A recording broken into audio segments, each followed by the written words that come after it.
اس کے بعد کیا تھے؟ میں بڑا حاجی صاحب ہوتا ہوں، میں بڑا دین. کسی بندے کے دیندار ہونے کا پتہ ہی تب چلتا ہے جب اس کے بیٹے کی شادی ہوتی ہے. مسجد میں تو سارے دیندار ہیں، محفل میں سارے دیندار ہیں. جب تیری باری آئی خوشی کی تو تو نے ڈھول منگا لیے. تیرا غموں کا ٹائم آیا تو اللہ رسول کا ذکر، اور خوشی کا وقت آیا تو تو نے سارے کام وہ کیے جو شریعت کے متصادم ہیں. دین مکمل کر کے دیا ہے مدینے والے حبیب نے. میرے رسول پاک نے تو ہر چیز کھول کے بیان کی. فرمایا یہودی بغیر ٹوپی کے امامہ باندھتے ہیں، تم نے جب پگڑی باندھنی ہے تو ٹوپی پر باندھنا، یہودیوں کی مخالفت کرنی ہے. ہم نے ان کے طریقوں پر چلنا. ہمارا اپنا دین ہے، اپنا کلچر ہے، اپنی تہذیب ہے، ہمارا اپنا تمدن ہے، اپنا رہن سہن ہے، اپنا کھان پین ہے. ادھر ادھر دیکھنے کا کیا معنی ہوا؟ میری ملت کے جوان جو نیا فیشن رہا ٹی وی پہ دیکھتے ہیں وہ کر لیتے ہیں. ختم نبوت کا واضح اور کشادہ مفہوم تو سمجھو. دنیا میں جو سب سے سونی چیزیں ہیں وہ ہمیں مدینے والے رسول نے عطا فرمائی ہے. خوبصورت کر کے حضور نے دین دیا. کوئی بندہ بغیر داڑھی کے اچھا لگ رہا ہو نا تو لوگ کہتے ہیں بڑا سونا لگ رہا ہے، چلو ختم ہو گئی بات. اور داڑھی کے ساتھ اچھا لگے تو پھر تعریف بھی بڑی روحانیت والی کرتے ہیں. پھر یہ نہیں کہتے سونا لگ رہا ہے، داڑھی کے ساتھ اچھا لگ رہا ہے نا تو کہتے ہیں کتنا نورانی چہرہ ہے. یعنی وہ تعریف ہی بڑی روحانی قسم کی. میں نے اکثر دوستوں سے کہتا ہوں کہ داڑھی کا وزن کوئی نہیں ہوتا، اس کا کوئی وزن ہے، یہ وجود کا حصہ ہے. یہ آپ رکھ لیں گے تو یہ آپ کو تکلیف. اچھا کچھ دوستوں نے رکھی ہوتی ہے وہ چھوٹی رکھ لیتے ہیں. بھائی رکھ جو لی ہے تے چھوٹی والے میں لوگ مولوی صاحب ہی آندے نے. ہاں تو پوری کیوں نہیں کرتے ایک مٹھی؟ اور پھر دیکھو اللہ نے عورتوں کو دی نہیں، دی کس کو ہے؟ تو کچھ لوگ کہتے ہیں میں نیک ہو کے رکھنی. خدا کے بندے دنیا میں کون ہے جس کا دعویٰ ہے میں پورا نیک ہو گیا ہوں؟ یہ تو صرف نبیوں کی شان ہے. ایک دوست نے زیادہ ہی ضد کی تھی، کہنے لگا جی نہیں میں طے کر لیا میں نیک ہو کے رکھنی. میں کہ تھوڑا جا اضافہ بھی کر، روٹی بھی میں نیک ہو کے ہی کھانی ہے، وہ بھی تو اللہ کا رزق ہے نا. عجیب بات ہے نا کہ اگر کبھی طے بھی کیا تو کیا کیا. تو ختم نبوت کا ایک مفہوم یہ کہ دین مکمل ہے، کسی اور چیز کی ضرورت نہیں. اور ایک بات اور جو سمجھنے لائق ہے، جب ہم کہتے ہیں نا نبی پاک آخری نبی ہیں صلی اللہ تعالی علیہ، جب ہم نے کہا نا کہ نبی پاک علیہ الصلوۃ والسلام آخری نبی ہیں تو پتہ ہے پھر ہماری ذمہ داری کتنی بڑھ جاتی ہے. جب یہ نعرہ لگاتے ہو نا تاجدار ختم نبوت زندہ باد زندہ باد، پتہ ہے ذمہ داری کتنی بڑھ جاتی ہے. ذرا غور کرنا، ٹھہرنا میں کیا کہنے لگا ہوں. حضور آخری نبی ہے، معنی کیا ہے؟ اب قیامت تک جو دین کا کام ہے وہ امت نے کرنا ہے. تبلیغ امت نے کرنی ہے، مساجد امت نے بنانی ہے، مدارس امت نے قائم کرنے، قرآن و سنت کی تعلیم امت نے عام. حضور آخری نبی ہے. کنتم خیر امت اخرجت للناس تأمرون بالمعروف وتنہون عن المنکر. اب تمہارے ذمہ لگایا ہے تم نے بھلائی کا حکم دینا ہے اور برائی سے منع کرنا. تمہیں لوگوں کے نفع کے لیے پیدا کیا ہے، کام ہی کوئی نہیں. ضرور کمائے، کون منع کرتا، لیکن جتنی منصوبہ بندی ہم اپنے بال بچوں کے لیے کرتے ہیں، روزی روٹی کے لیے کرتے ہیں، کیا اتنی دین کے لیے بھی کرتے ہیں؟ جتنی ٹینشن کسی فارغ بچے کو گاؤں میں دیکھ کر ہمیں ہوتی ہے کہ یار تو کام نہیں کرتا تجھے کام کرنا چاہیے، اتنی ٹینشن اس کو بے نمازی دیکھ کے بھی ہمیں ہونی چاہیے کہ یار حد ہو گئی تو نماز نہیں پڑھتا، کمال بات ہے تو مسجد نہیں آتا. ایک بچہ کسی کا فارغ ہو تو سارے پوچھتے ہیں یہ کرتا کچھ نہیں، لیکن سارا گاؤں بے نمازی ہے، کوئی سوال ہی نہیں اٹھاتا، اس پر غور ہی نہیں کرتے. یہ امت کی ذمہ داری ہے، امت کی ڈیوٹی ہے. پیغام حق، ابلاغ دین، ترویج شریعت امت کا ذمہ داری ہے. امت اس سے غافل ہے. اور اگر کرتے بھی ہیں ہم تو ہمارے روایتی سے جلسے، وہ دوستوں سے کبھی کہنا دن میں محفل کر لو، وہ کہنے بندے ہی نہیں ہوں گے.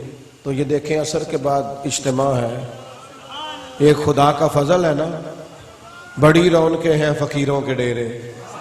کتنے سارے لوگ آپ آ گئے مختصر وقت میں، اتنا خوبصورت لوگوں کا جمع ہو جانا، اور پھر اس گرمی کے ماحول میں دین کے پیغام کو مؤثر کریں، اپنی آنے والی نسلوں تک پیغام دین۔ عربی کا ایک دانشور ہے، اس نے ایک بات کی ہے، وہ کہتا ہے کہ ٹھیک ہے اصولاً اور قاعدہ ضابطہ یہی ہے کہ جس کا باپ انتقال کر جائے وہ یتیم ہے، لیکن وہ کہتا ہے میری رائے یہ ہے کہ دنیا میں یتیم وہ ہے جس کی تعلیم و تربیت نہ ہو، وہ یتیم ہے، تعلیم نہ مل سکے، تربیت نہ ہو سکے، یتیم رہ گیا، اس لیے کہ کچھ سیکھ نہیں سکا، کچھ پا نہیں سکا، کچھ نتیجہ نہیں نکال سکا۔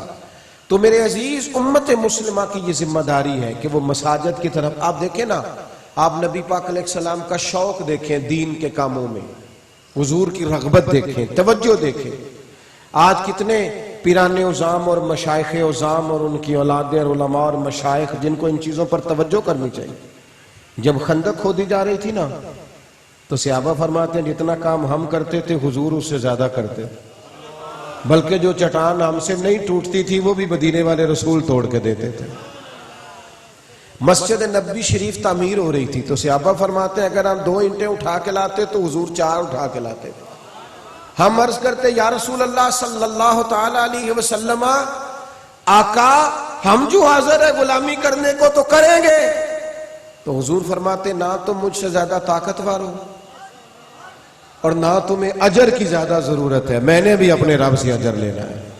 مسجد کی تعمیر، اداروں کی تعمیر، خدمت کا مزاج، اور پھر لوگوں کی داد رسی، خیر خواہی۔ آپ کو پتہ ہے لوگوں کی سب سے زیادہ خیر خواہی کیا ہے؟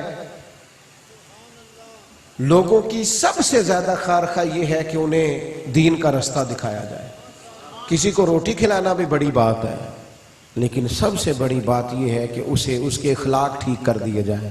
اس لیے حضور نے فرمایا سب سے افضل صدقہ یہ ہے کہ تم دین کا علم سیکھو پھر آگے سکھاؤ۔ یہ افضل ترین صدقہ ہے، لوگوں کی خیر خواہی کی جائے، اور کسی کو گناہ میں دیکھ کر، غلطی میں دیکھ کر، کسی جگہ اگر کوئی شخص الجھ گیا تو اسے دیکھ کر انسان کا جو دل ہے وہ پریشان ہو، اسے آپ کی مہربانی تو ان کے نے دسیا جی میں پیسے لینا آیا، ایڈی غلط فہمی۔ اب نہ اللہ تعالیٰ آپ کو سانو تخت ہزارے دی لوڑ کی ہے، نالے کی لگے شہر بمبول دے نال اسی تے اپنی بال کے سیکنے آ، سانو کی لگے کسی اور دے نال۔ اللہ کو، میں فجر کی نماز پڑھ کے نکلا تھا اور یہ میں تیسری جگہ ہوں، ابھی مجھے 2 گھنٹے کا سفر کر کے ایک اور جگہ پہ جانا ہے۔ اپنے رب کی بارگاہ میں یہ دعا کی ہے کہ مالک دل کو جب بھی متوجہ کرنا نا اپنی طرف ہی کرنا، یہاں دولت کا شوق، لالچ اور لوگوں سے کچھ لینا خدا ہمیں معاف کرے۔ کرو مدح اہل دول رضا اور پڑے اس بلا میں میری بلا، میں تو گدا ہوں اپنے کریم کا۔ اور جب کریم کے گدا ہے تو پھر وہ کمی تو نہیں نہ رہنے دیتے، میں گدا ہوں اپنے اور میرا دین پا رہے نہ نہیں۔ اس لیے آپ بس میرا مضمون مکمل ہو گیا، جب کسی کو غلطی میں دیکھیں پھر تڑپ جائے، اس کی اصلاح کی کوئی۔ آپ کو پتہ ہے حضور کو زیادہ تڑپ کیا تھی؟ کیا تڑپ تھی نبی پاک، کیا تڑپ تھی نبی پاک صلی اللہ تعالی علیہ وسلم کی؟ حضور کی تڑپ یہ تھی کہ لوگ دیندار بن جائیں۔ نبی پاک علیہ السلام کی طلب یہ تھی کہ لوگ اللہ والے بن جائیں۔ یہ جو طلب حضور کو لے جاتی تھی نا، کبھی عکاظ کی منڈیوں میں، کبھی میلوں میں، کبھی ادھر کبھی ادھر لے جاتی تھی نا طلب، تو یہ کیوں لے جاتی تھی؟ حضور یہ تو نہیں نا چاہ رہے تھے کہ مکے کی سڑکیں پکی ہو جائیں، یہ تو ضمنی بات ہے۔ حضور یہ جو جاتے تھے اس لیے جاتے تھے کہ لوگ اللہ کی توحید کے قائل ہو جائیں، ان کا اخلاق سنور جائے، کردار سنور جائے، لب و لہجے میں حسن آ جائے۔ تو میرے عزیز یہ طلب تڑپ اپنے اندر پیدا کریں، بے نمازی کو نمازی کرنے والی، بد اخلاق کو اخلاق والا کرنے والی، دین سے دور کو دین کے قریب۔ یہ دن گزر رہے ہیں حضرت عمر فاروق کی شہادت کے، پتہ ہے حضرت عمر نے کیا انداز اختیار کیا ہے؟ 4000 کے قریب مساجد بنائی ہیں جناب عمر نے، دین کے بڑے بڑے مراکز قائم کیے، اور جب ان کا آخری وقت تھا نا تو ایک نوجوان کی تامت ٹخنوں سے نیچی تھی، اس وقت بھی دین کی تبلیغ کر رہے تھے۔ فرما رہے تھے بیٹا ذرا اونچا کر لا، میرے نبی کا یہی طریقہ ہے، ذرا اونچی کر لے اسے۔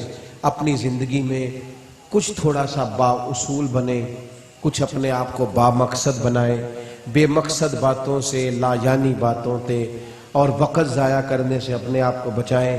حضور علیہ السلام فرماتے ہیں وہ خوبصورت مسلمان ہے جو بے مقصد باتوں کو چھوڑ دے، وہ حسین مسلمان ہے جو بے مقصد لا یعنی باتوں کو چھوڑ دے، با مقصد وقت گزارے۔